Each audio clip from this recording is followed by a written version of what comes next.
చెప్తానయ్యా, గతించిన కాలం చాలు, నా జీవితంలో రాయిపోయిన గతించిన సమయం చాలు అయినా ఇంకొక నిమిషం కూడా నేను వృధాపరచుకోను. నీ చిత్తంలో నన్ను వాడుకో, నీ సాక్షిగా నన్ను చేసుకో అని దయచేసి ప్రతి ఒక్కరు నోరు తెచ్చి దేవునితో మాట్లాడండి. ఇది దేవునితో మనం మాట్లాడుకునే సమయం, మనల్ని మనం ప్రభువుకు సమర్పించుకునే సమయం. తనందరూ అంగీకరించరు, వారిని తన కుమారులకు అధికారం ఇచ్చాడు ప్రభు. ఈ రాత్రి ప్రభు, నీవే నా దేవుడు అని, నీవే నా ప్రభు అని నీకు అప్పగించుకుంటున్నానయ్యా. ఇక పాపం జోలికి పోవడం, ఇక లోకాన్ని నిన్ను అనుసరించడం, ఇంకా నా సొంత ఇష్టం చేసుకోనయ్యా. నీ చిత్తమే నా పట్ల జరుగును గాక, నీ ప్రణాళిక నా పట్ల నెరవేరును గాక, నీ ఉద్దేశము నాకు నెరవేర్చిన ఆయన అని ప్రతి ఒక్కరిని తెచ్చి ప్రార్థన చేద్దాం. మన రెండు చేతుల ఆకాశం అయిపోయింది. ఇదిగో ప్రభు, నా జీవితం నీకు అప్పగించుకుంటున్నానని మనస్ఫూర్తిగా ప్రభుత్వం చెబుదాం.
నా జీవితాన్ని నీకు అప్పగించుకుంటున్నానయ్యా, ఆ పాప మస్తకము నీకు అప్పగించుకుంటున్నానయ్యా. నన్ను అంగీకరించున్నాయన. పలుమార్లు వైదొలిగానయ్యా, ఎన్నోసార్లు వస్తానని వెనక్కి తిరిగానయ్యా, ఎన్నోసార్లు చేస్తానని చేయలేదయ్యా, ఎన్నోసార్లు నీకు అప్పగించుకుంటానని నీకు వీపు చూపించానయ్యా. అయినా నీ ప్రేమతో నాకు మరో అవకాశం ఇచ్చావే. ఈ రాత్రి నీ పాదాలకు నన్ను అప్పగించుకుంటున్నాను. ఇదిగో దేవా నా జీవితము అని నోరు తెచ్చి ప్రతి ఒక్కరు చెబుదామని, ప్రతి ఒక్కరు చెబుదాం, మనస్ఫూర్తిగా చెబుదాం.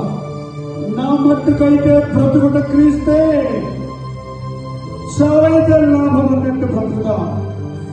ఇక నువ్వు జీవించినందుకు నేను కాను, నా కొరకు ప్రాణమిచ్చిన క్రీస్తు యేసునందు నేను జీవిస్తున్నాను. ఆయన విశ్వాసం ద్వారా జీవిస్తానని ఒక ఒడంబడిక చేసుకుందా. నా జీవితంలో ప్రథమ స్థానం నా యేసయ్యకే. నా ఆలోచనలు ఆయన మీదే, నా ప్రణాళికలు ఆయనదే. నా ఇష్టం కాదు, ఆయన ఇష్టమే నా జీవితంలో. అది దేవుడితో ఒక మాట చెప్పు. నీవు దీవించబడతావు, నీవు చేయగలంతా సఫలమవుతుంది. నీ ఉద్యోగంలో నీవు ఆశ్రయించబడతావు, నీ వ్యాపారంలో నీవు నియమించబడతావు, నీ పరిచర్య అభివృద్ధి చెంది అనేక ఆత్మలను పట్టు జాలరిగా మారుతావు. ఏదో చేస్తున్నానని గురి లేని బ్రతుకు కాదు, గురి లేని సేవ కాదు, గురి లేని ప్రార్థన కాదు. నా తండ్రి చిత్తమే నా పట్ల నెరవేరాలి. I'm so special in the side of the lord. I know God has a very different plan for my life. ఆయన తలంపులు చాలా గొప్పవి.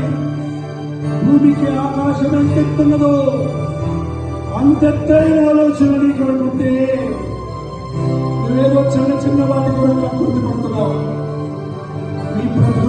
చేతికిచ్చి చూడండి, ఫలిస్తుంది, దీవించబడుతుంది.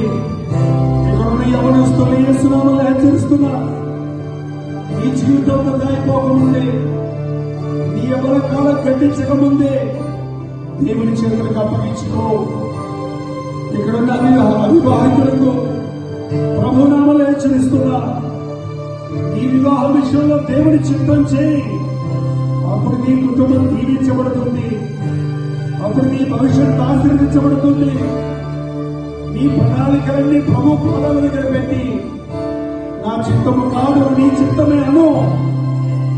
అప్పుడు చేయడంతా సఫలమవుతుంది. ఈ రాత్రి నా జీవితంలో ఉన్న శాపం కొట్టివేయబడాలి, ఈ రాత్రి నా జీవితంలో ఉన్న కీడు కొట్టివేయబడాలి. ఇది మొదలుకొని నేను ఆశీర్వదించబడాలని దేవునితో పెరుగుదాకా